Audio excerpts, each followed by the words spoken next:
Shri sigma hospital కాళిల్వాడి Nizamabad గుండె మరియు రక్తనాళ వ్యాధులకు చికిత్స అందిస్తూ ఉన్నారు. అందరికీ నమస్కారం. ఇవాళ బోధన్ పోలీసులు ఒక షట్టర్ లిఫ్టింగ్ గ్యాంగ్ని పట్టుకోవడం జరిగింది.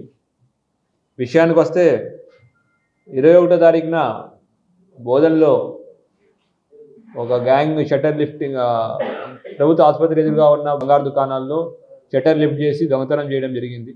అయితే ఇవాళ ఒక ఆచన్పల్లి ఏరియాలో ఆచన్పల్లి బైపాస్ రోడ్లో పెట్రోలింగ్ చేస్తుంటే ఒక వెహికల్ అనుమానాస్పదంగా MH26CC 8906 అనే వెహికల్లో కొంచెం లిక్కర్ కన్జ్యూమ్ చేసి అనుమానాస్పదంగా నలుగురు వెళ్తుంటే వాళ్ళని పట్టుకుని క్వశ్చన్ చేస్తే వాళ్ళు చైన్ స్నాచింగ్ గ్యాంగ్లో భాగంగా భాగస్తులు అని చెప్పారు. పట్టుకున్న అక్యూజ్ల పేరు లక్ష్మణ్ సింగ్, ప్రేమ్ సింగ్. వీళ్ళిద్దరూ ఉమ్రి నాందేడ్ జిల్లా వాసులు. తర్వాత అన్ని కొన్న వాళ్ళు ఎవరంటే నయీం అనే అతను, లక్ష్మీకాంత్ అనే అతను. ఇద్దరు కూడా ఉమ్రి గ్రామం నాందేడు, ఇంకొతను మొత్కేడ్ గ్రామం, వీళ్ళు కూడా నాందేడ్ జిల్లా వాస్తవ్యులు. ఇంకా ఇద్దరు అక్యూజ్లు అబ్స్కాండింగ్లో ఉన్నారు. పేరు సాగర్ సింగ్, మొహమ్మద్ షేక్. విషయానికి వస్తే వీళ్ళని క్వశ్చన్ చేస్తే తెలిసింది ఏంటంటే వీళ్ళు ఒక షట్టర్ లిఫ్టింగ్ గ్యాంగ్.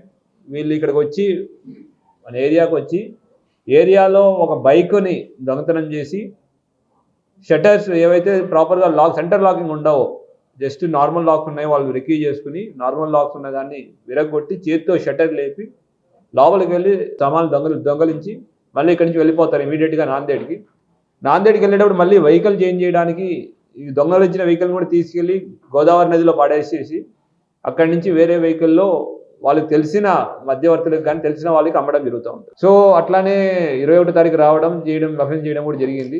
టోటల్ మనకి పోయినది 30 తులాల బంగారం, 14 కేజీల వెండి పోయిందని చెప్పారు.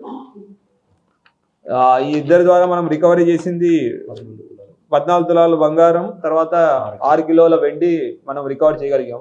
ఇష్యూ ఏంటంటే ఇక్కడ ఈ బంగారు షాప్ ఓనర్లు కానివ్వండి, ఇంకేమైనా విలువైన వస్తువుల ఓనర్లు కానివ్వండి, ప్రాపర్ లాకింగ్ సిస్టమ్ లేకపోవడం కూడా అబ్జర్వ్ చేసాం. ఇక్కడ జస్ట్ సెంటర్ లాకింగ్ ఉంటే లిఫ్ట్ చేయడానికి ఇబ్బంది అవుతుంది, తాళం పాల్గొట్టి షట్టర్ ఓపెన్ చేయడానికి ఇబ్బంది అవుతుంది. జస్ట్ లాకులు పెట్టేసి తాళాలు పెట్టేస్తారు. ఆ తాళాలు ఇనుపరాడుతో కానీ కర్రలతో కానీ ఇరగొడతారు. ఇరగొట్టిన తర్వాత షట్టర్ యాక్సెసిబిలిటీ ఈజీ అవుతుంది. అండ్ ఇక్కడి నుంచి మళ్ళీ నాందేడ్కి వెళ్ళిపోయి నాందేడ్లో ఇవన్నీ అమ్మడం వేయడం జరుగుతూ ఉంది.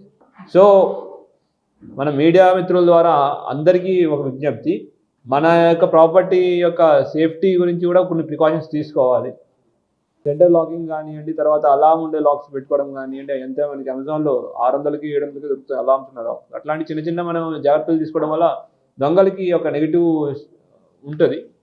అయితే ఈ ఎంత ఆపరేషన్ని లైక్ వాళ్ళు ఇక్కడికి వచ్చిన తర్వాత వాళ్ళని క్వశ్చన్ చేయడం కానివ్వండి, తర్వాత ఇవన్నీ ప్రాపర్టీ రికవర్ చేయడం కానివ్వండి, అన్ని ఏసీపీ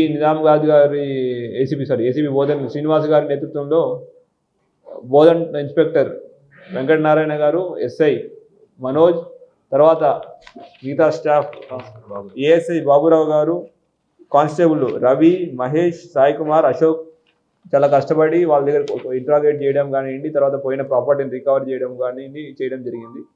వీళ్ళందరికీ అభినందనలు తెలుపుతున్నాం. అట్లానే ఇప్పుడు సంక్రాంతి పండుగ కూడా వస్తూ ఉంది.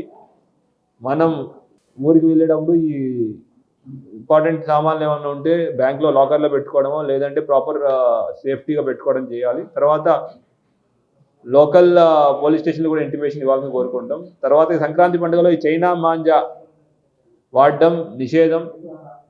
ఎవరైనా చైనా మాంజా అమ్ముతున్నట్టు మీకు ఇన్ఫర్మేషన్ ఉన్నా మాకు పాస్ ఆన్ చేయగలరు. నిన్న మీడియా మిత్రులే మనకి ఇన్ఫర్మేషన్ ఇస్తే టౌన్ 2లో పోస్ట్ ఆఫీస్ దగ్గర రైడ్ చేయడం జరిగింది. ఎవరైతే చైనా మాంజాతో ఎవరికైనా దెబ్బ తగిలితే చైనా మాంజా ఉపయోగించిన వాళ్ళని అమ్మిన వాళ్ళ మీద కల్పబుల్ హోమిసైడ్ 10 ఏళ్ల శిక్ష ఉన్న కేసు పెట్టడం జరుగుతుంది. సో మన గురించి, మన యొక్క పర్యావరణం గురించి ఆలోచిస్తూ ఇటువంటి నిషేధిత వస్తువులు ఎవరు వాడకుండా ఉండాల్సి కోరుకుంటున్నాం.